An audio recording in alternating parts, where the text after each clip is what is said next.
বাংলার ইতিহাসের সবচেয়ে রক্তাপ্লুত সময় মার্চ ১৯৭১।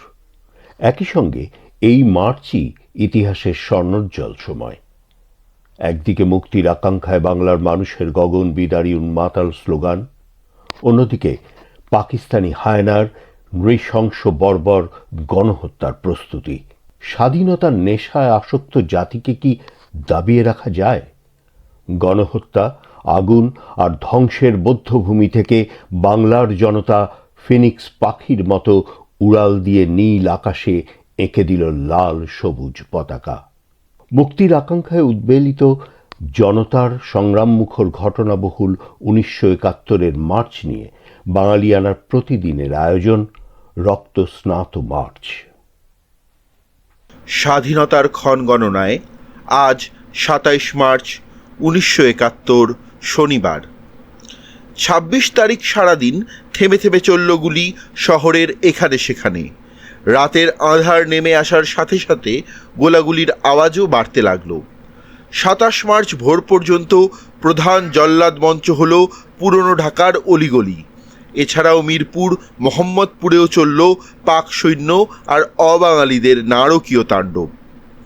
২৭ মার্চ সকালে বিভিন্ন জায়গা থেকে ধরে এনে রমনা কালী মন্দিরে ২৭ জনকে হত্যা করে পাক বাহিনী। মনে করা হয় এখানে শহীদদের মধ্যে অধিকাংশই ইপিআর সদস্য। ২৭ তারিখ সকালে কয়েক ঘন্টার জন্য কারফিউ তুলে নেওয়া হলো। সারা শহরের ভীত সন্ত্রস্ত মানুষ ছুটল নিকটজনের সন্ধানে। কেউ পেলেন খুঁজে জীবিত তাদের, কেউ পেলেন স্বজনের পুড়ে যাওয়া কিংবা গুলিতে নিহত কুকুর কাকে খাওয়া লাশ। পথে পথে ছড়িয়ে ছিটিয়ে পড়ে রয়েছে মানুষের লাশ। রাজারবাগ পুলিশ লাইন বিধ্বস্ত। পুলিশ ব্যারাক, বাজার বস্তি থেকে তখনও ধোঁয়া বেরুচ্ছে। হাসপাতালে তিল ধারণের জায়গা নেই। ডাক্তার, নার্স, আহত আর স্বজনের ভিড়ে অসংখ্য মানুষকে হাতের কাছে যা পেয়েছে তাই বেঁধেছিতে রিকশায় বা পায়ে হেঁটে ঢাকা শহর ছেড়ে যেতে দেখা যায়। কারফিউ শিথিল করার প্রথম সুযোগেই লালমাটিয়ায় গোপন ডেরা থেকে ব্যারিস্টার আমিরুল ইসলামকে সাথে নিয়ে আওয়ামী লীগের সাধারণ সম্পাদক তাজউদ্দিন আহমদ কেরানীগঞ্জের দিক দিয়ে ঢাকা শহর ত্যাগ করেন। এদিন new York Times, the daily Telegraph, Hindustan Times সহ বিশ্বের প্রধান খবরের কাগজে প্রথম পাতার উপরের অংশে স্থান পায় বাংলাদেশের খবর। মুখ্যত বলা হয় যে ২৫ মার্চ দিবাগত রাতে পাকিস্তানি বাহিনীর তৎপরতার কারণে পাকিস্তানের রাজনৈতিক সংকটের শান্তিপূর্ণ সমাধানের আশা শেষ হয়ে যায়। শেখ মুজিব বাংলাদেশ নামে পাকিস্তানের পূর্বাংশের স্বাধীনতা ঘোষণা করে এবং পাকিস্তানি সেনাবাহিনী শেখ মুজিবকে গ্রেফতার করে। এর ফলে পূর্ব পাকিস্তানে গৃহযুদ্ধ শুরু হয়েছে। ২৭ মার্চ ১৯৭১ সন্ধ্যায় কালুরঘাটে প্রতিষ্ঠিত স্বাধীন বাংলা বিপ্লবী বেতার কেন্দ্র থেকে সকালে আরেকটি অধিবেশন প্রচার হয়।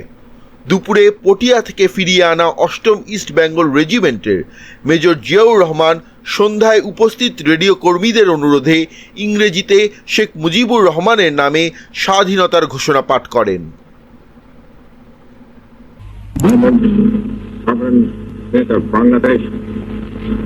On behalf of our great national leader, the Supreme Commander of Bangladesh, Sheikh Mujibur Rahman, do hereby proclaim the independence of Bangladesh. It is further proclaimed that Sheikh Mujibur Rahman is the sole leader of the elected representatives of 75 million people of Bangladesh. I therefore appeal on behalf of our great leader, Sheikh Mujibur Rahman, to the government of all the democratic countries of the world, especially the big world powers and the neighboring countries, and to take effective steps to stop immediately the awful genocide that is being carried on by the army of occupation from Pakistan. To love us, the legally elected representatives of the majority of the people, as secessionism is a cruel joke and contradiction in terms which should befool none. The guiding principle of a new step will be, first, neutrality, second, peace, and third, friendship to all and enmity to none. May Allah help us. Joy Bangla. এদিন সন্ধ্যার অধিবেশনের পর গভীর রাতে major Zia আবার transmission চালু করার নির্দেশ দেন এবং আবার বেতার ভাষণ দেন। তবে এবারে তিনি নিজেকে I major Ziaur Rahman as head of provisional government of Bangladesh উল্লেখ করেন, যা উপস্থিত বেতার কর্মী এবং চট্টগ্রামের নেতৃত্ব স্থানীয়দের মাঝে উৎকণ্ঠার সৃষ্টি করে। এদিন গভীর রাতে হোটেল ইন্টারকন্টিনেন্টালে অবস্থানরত বিদেশি সাংবাদিকদের জোর করে বিমানবন্দরে এনে পিটিআই এর একটি বিমানে উঠিয়ে ঢাকা থেকে পশ্চিম পাকিস্তানে পাঠিয়ে দেয় পাকিস্তানি সেনাবাহিনী।